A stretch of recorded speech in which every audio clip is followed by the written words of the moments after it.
மல்லி மல்லியை ராஜேஸ்வரி ரஞ்சிதா 2 பேரும் திட்டம் போட்டு விஜயை மனசை மாற்றி இங்கே மல்லியை கொண்டு வந்து வெளியே கழுத்தை பிடிச்சி தள்ளி விட்றாங்க. இங்கே பாருடி, இதுக்கு மேலேயும் உனக்கு இந்த வீட்டில் இடம் இல்லை. விஜயே சொல்லிட்டான், ஒழுங்க மரியாதை இந்த வீட்டோட போயிடு. ரஞ்சிதா, அந்த துணிமணி தூக்கி அவன் மூஞ்சி மேலே எறி அப்படின்னு ராஜேஸ்வரி சொல்கிறாங்க. உடனே ரஞ்சிதாவும் மல்லியோடைய பேகை தூக்கி எறிகிறாங்க. மல்லி இங்கே பயங்கரமாக அழுகுறாங்க. நான் உங்களுக்கு என்ன பாவம் பண்ணேன்? நீங்கள் நினைக்கிற மாதிரி நான் இந்த குடும்பத்தில் ஒரு ஆளாகவே இல்லை. நான் இந்த சொத்துக்கு ஆசைப்படவும் இல்லை. நான் வெண்பாவை என் பொண்ணு மாதிரி பார்க்குறேன். அவளுக்காக மட்டும்தான் இந்த வீட்டில் இருக்கேன். தயவு செஞ்சு என்னை இந்த வீட்டில் இருக்க விடுங்க அப்படின்னு மல்லி அழுகுறாங்க. ஆனால் ராஜேஸ்வரி ரஞ்சிதா 2 பேரும் சேர்ந்து, இங்கே பாடி, நீ இன்னும் என்ன மாதிரியான நாடகம் நடித்தாலும் சரி, அதை நம்புறதுக்கு நாங்கள் தயாராக இல்லை. ஒழுங்கு மரியாதையாக நீயாவே எதிர்த்து உன் பேகை தூக்கிட்டு கிளம்பிடு. இல்லை அப்படின்னா நாங்கள் அப்புறம் போலீஸ் வர வச்சு உன்னை இந்த வீட்டோட துரத்த மாதிரி இருக்கும். அப்புறம் அது உனக்கு தான் அசிங்கம். எப்படி வசதின்னு நீயே முடிவு பண்ணிக்கோ அப்படின்னு சொல்லிட்டு இங்கே ராஜேஸ்வரி ரஞ்சிதா 2 பேருமே உள்ளே வராங்க. இங்கே மல்லியை வெளியே தள்ளி விட்டதை நம்ம வெண்பா மால்லேருந்து பார்த்துறாங்க. உடனே வெண்பா வந்து, டாடா எதுக்கு இப்போ மல்லிமாவை பிடிச்சி வெளியே தள்ளிருக்கீங்க? என்னாச்சு? மல்லிமா என்ன டாடா தப்புனாங்க அப்படின்னு கேட்க, விஜய் உடனே, வெண்பா அதெல்லாம் சொன்னால் புரியாதுமா, நீ உள்ளே போ அப்படின்னு சொல்கிறாங்க. ஆனால் வெண்பா, முடியாது டாடா, நான் எதுக்கு வெளியே போனோம்? மல்லியம்மா என்ன தப்பானாங்க அது சொல்லுடாடா. நீங்கள் சும்மா மல்லியம்மா மேலே தப்பாக நினச்சிக்கிட்டு மல்லியம்மா இப்படி ட்ரீட் பண்ணுறது எனக்கு பிடிக்கலடாடா. மல்லியம்மா உள்ளே வர சொல்லுங்கடாடா அப்படின்னு இங்கே வெண்பா நம்ம விஜய்கிட்ட பயங்கர சண்டை போகிறாங்க.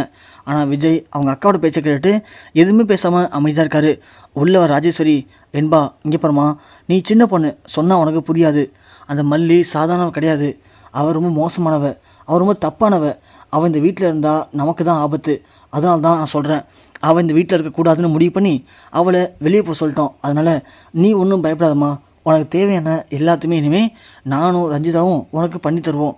இனிமேல் அந்த மல்லி இந்த வீட்டுக்கு வரமாட்டா அப்படின்னு ராஜேஸ்வரி சொல்கிறாங்க. வெண்பாவனே, இங்கே பாருங்கள், நான் உங்கள்கிட்ட பேசலை. டாடா என்னடாடா இது? எதுக்காக மல்லியம்மா இப்போ வீட்டை விட்டு வெளியே அமிச்சிங்க?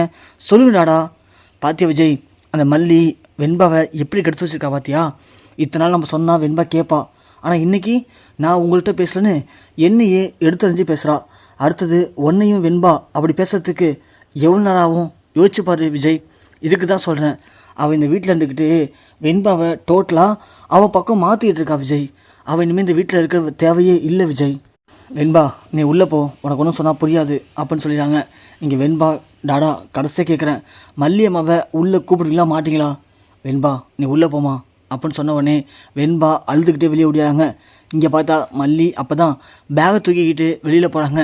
மல்லியம்மா போகாதீங்க, போகாதீங்க மல்லியம்மா. நீங்கள் ஏன் மல்லியம்மா போகிறீங்க? என்னை விட்டுட்டு எப்படி மல்லியம்மா உங்களுக்கு போக மனசு வந்துச்சு? அவங்க தான் உங்களை வீட்டோட வெளியே போக சொன்னால் நீங்கள் போயிடுவீங்களா? போகாதீங்க மல்லியம்மா, நீங்கள் இங்கே இருங்க மல்லியம்மா. நீங்கள் இல்லாமல் என்னால் இந்த வீட்டில் இருக்க முடியாது மல்லியம்மா அப்படின்னு வெண்பா பயங்கரமாக அழுகுறாங்க. அங்கேருந்து ராஜேஸ்வரி வந்து, வெண்பா வா உள்ளே போகலாம். என்னடி, அதான் உன்னை வெளியே போக சொல்லிட்டான்ல, அப்புறம் என்ன எதுக்கு இங்கே நீலிக்கண்ணி வடித்து நானும் நடிச்சிட்டு இருக்கியா? இங்கே பாரு, நீ என்ன திட்டம் போடாலும் சரி, இனிமேல் ஒன்றால் வீட்டுக்குள்ளே வரவே முடியாது.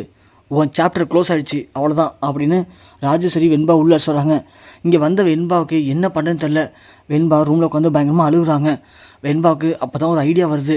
ஏற்கனவே அந்த கோர்ட்டில் ஒரு அதிகாரி மேடம் வந்தாங்க இல்லையா, அவங்க வெண்பா கிட்ட வந்து, உனக்கு ஏதாவது பிரச்சனை இருந்துச்சுன்னா நீ எப்போ வேணும் எனக்கு கான்டாக்ட் பண்ணலாமா அப்படின்னு நம்பர் கொடுத்துருப்பாங்க.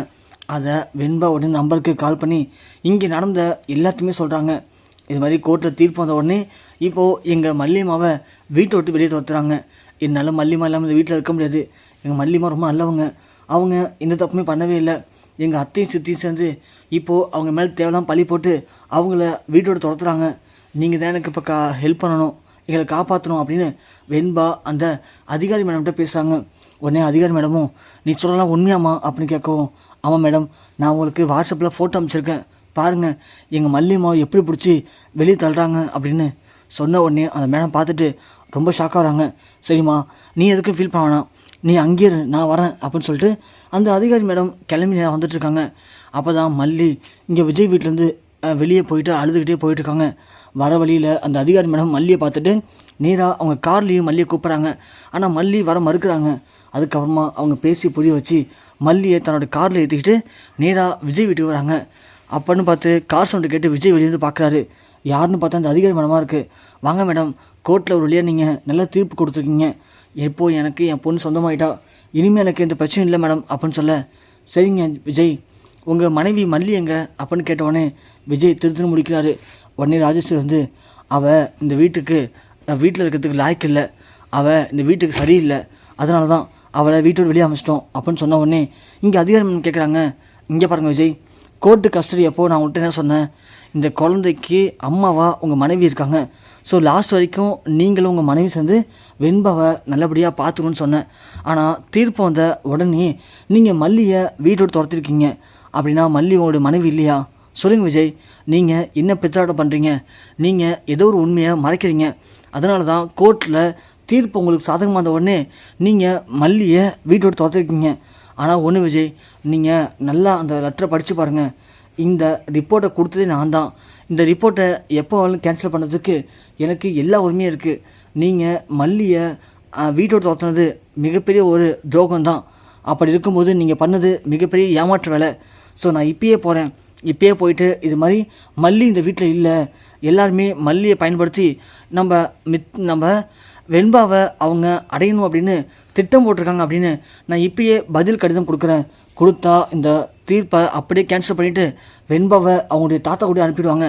உங்களுக்கு பரவாயில்ல விஜய் அப்படின்னு அதிகாரி கேட்டவுடனே விஜய் அப்படியே பயந்து நடுங்கி போயிடாரு. மேடம் என்ன சொல்கிறீங்க மேடம்? அப்போலேருந்து பண்ணிடாதீங்க மேடம். இல்லை மேடம், மல்லியில் அந்த வீட்டில் நிறையா பிரச்சனை, அதனால தான் மல்லியை வெளியே அமிச்சோம். மற்றபடி இதுக்காக வெண்பாவை நாங்கள் சரியாக பார்த்துக்க மாட்டோம் அப்படின்லாம் ஒன்றுமே கிடையாது மேடம். நான் தான் உங்கள்கிட்ட ஓப்பனாக சொல்கிறேனே, வெண்பா என்னுடைய பொண்ணு மேடம். அவளை எப்படி மேடம் நான் சரியாக பார்த்துக்காம இருப்பேன்? அப்போல்லாம் இல்லை மேடம், நான் நல்லபடியாக பார்த்துப்பேன் மேடம். இல்லை விஜய், நான் உங்களை மட்டும் பற்றி யோசித்து இந்த முடிவு எடுக்கலை. மல்லி வெண்பாவுக்கு ரொம்ப சப்போர்ட்டாக இருந்தாங்க, ரொம்ப ஆதரவாக இருந்தாங்க. ஒரு அம்மா தன்னுடைய குழந்தைய எந்த அளவுக்கு கேர் எடுத்து வளர்க்கணும்னு ஆசைப்படுவாங்களோ அதே மாதிரி தான் மல்லி வெண்பாவை வளர்க்குறாங்க. இதெல்லாம் பார்த்ததுக்கு அப்புறம் தான் ஸோ வெண்பா இங்கேயே இருக்கட்டும் அப்படின்னு நான் டிசைட் பண்ணேன். ஆனால் இப்போது மல்லி இல்லாத வெண்பா கண்டிப்பாக நிம்மதியாக இருக்க மாட்டாங்க. நீங்கள் வேணால் வெண்பாவை கூப்பிடுங்க அப்படின்னு சொல்ல வெண்பா இங்கே அழுதுகிட்டே வராங்க. அதிகாரி மேடம் பார்த்துட்டு, என்னாச்சு வெண்பா, ஏன் அழுகுறா அப்படின்னு கேட்க, இது மாதிரி எங்கள் மல்லியம்மா என்னை விட்டு போயிட்டாங்க, என்னால் வாழவே பிடிக்கல, நான் சத்துலான் இருக்கேன் அப்படின்னு மாதிரிலாம் இங்கே பேசவும் அதிகாரி ஒன்றே, பார்த்தீங்களா சார், உங்கள் பொண்ணு சின்ன பொண்ணு ஸ்கூல் படிக்கிற பொண்ணு மல்லி அம்மாவுக்காக சூசைட் பண்ணி அளவுக்கு போயிருக்காங்க. அப்படின்னா இந்த வீட்டில் மல்லி எந்த அளவுக்கு அவங்களுடைய தாய் பாசத்தை காட்டியிருப்பாங்க. ஆனால் அதை கூட புரிஞ்சிக்காமல் அவங்கள போய் வீட்டோட துரத்துருக்கீங்களே, நீங்களாம் என்ன மனுஷன் சார்?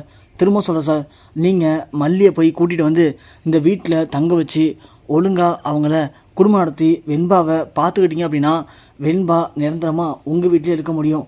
இல்லை அப்படின்னா என்னை இவங்க ஏமாற்றிட்டாங்க, சீட் பண்ணிட்டாங்க, ஸோ வெண்பாவுக்கு இங்கே பாதுகாப்பு இல்லைன்னு திரும்பவும் நான் பதிலுக்கு ஒரு மனு எழுதுனேன் அப்படின்னா அப்புறம் வெண்பாவை உங்கள்கிட்ட மீட்டெடுத்து அந்த கதிரசன்ட்டே ஒப்படைச்சிடுவாங்க. எது வசதின்னு நீங்களே பார்த்துங்க விஜய் அப்படின்னு சொல்லிட்டு இங்கே அதிகாரி மேடம் நேரம் காருக்கு போயிட்டு இறங்குமா கீழே அப்படின்னு சொல்லி மல்லியை காரை விட்டு இறக்கி விட்றாங்க. மல்லியை பார்த்து விஜய்க்கு அப்போ தான் சந்தோஷம் வருது. உடனே ஓடி வந்து, மேடம் மல்லிகை தான் இருக்காங்க, சத்தியமாக சொல்கிறேன் மேடம், எனக்கு என் பொண்ணு முக்கியம், அதே மாதிரி மல்லி எனக்கு முக்கியம் தான் மேடம். நான் மல்லிகிட்ட பேசி இனிமேல் மல்லி இந்த வீட்டை விட்டு போகாமல் பார்த்துக்கிறேன் மேடம். ஆனால் அதுக்காக நீங்கள் திருப்ப மட்டும் மாற்றி கொடுத்தாதீங்க மேடம். என் பொண்ணு இல்லாத வாழ்க்கையினால் நினச்சி கூட பார்க்க முடியாது மேடம், ப்ளீஸ் மேடம் அப்படின்னு விஜய் கத்துறாரு அழுகுறாரு. உடனே அதிகாரி சொல்கிறாங்க, இங்கே பாருங்கள் விஜய், நான் திரும்பவும் ஒரு வாரம் கழித்து வருவேன். இந்த வீட்டில் மல்லி இருக்காங்களா, மல்லி எப்படி இருக்காங்க அப்படின்னு கேட்டு தெரிஞ்சுப்பேன். தெரிஞ்சுக்கிட்டதுக்கு அப்புறம் தான் எல்லாம் ஓகே அப்படின்னு பதில் கொடுப்பேன். இல்லாத வரைக்கும் மல்லி நீங்கள் கஷ்டப்படுத்துனீங்க அப்படின்னு எனக்கு தெரிஞ்சுது அப்படின்னா எப்போ வேணாலும் இந்த தீர்ப்பை கேன்சல் பண்ணிவிட்டு அப்புறம் வெண்பாவை கொண்டு போய் அந்த கதிரேசன் வீட்டில் விட்டுருவேன். எது வசதின்னு நீங்களே முடிவு பண்ணிக்கிங்க அப்படின்னு சொல்லிட்டு அதிகாரி போகிறாங்க. உடனே விஜய் மல்லியை பார்த்து கையெழுத்து கும்பிடாரு, என்னை மன்னிச்சிரு மல்லி, நான் உன்னை வேணும்னு இப்போல்லாம் கஷ்டப்படுத்தலை, எல்லாமே எதிர்பாராமல் அந்த விபத்தான் மல்லி அப்படின்னு சொல்லும்போது மல்லி உடனே போது நிப்பாட்டுங்க விஜய், இதுக்கு முன்னாடி நான் உங்களை நம்பி ஏமாறதுக்கு தயாராக இல்லை.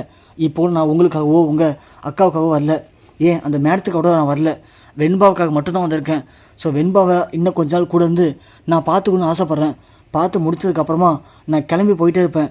என்னால் உங்களுக்கோ உங்கள் குடும்பத்துக்கோ எந்த ஒரு தொல்லையும் வராது, உங்கள் பணங்காசும் எனக்கு தேவையும் இல்லை அப்படின்னு சொல்லிட்டு மல்லி உள்ளே போகிறாங்க. விஜய்க்கு என்ன பண்ணுறதுன்னு தெரில, நாம் தான் மல்லி தப்பாக புரிஞ்சுக்கிறோமோ அப்படின்னு இங்கே விஜய் பயங்கர குற்றவாளிச்சோட என்ன பண்ண தெரியாமல் அப்படியே கண் கலங்கி நிற்கிறாரு.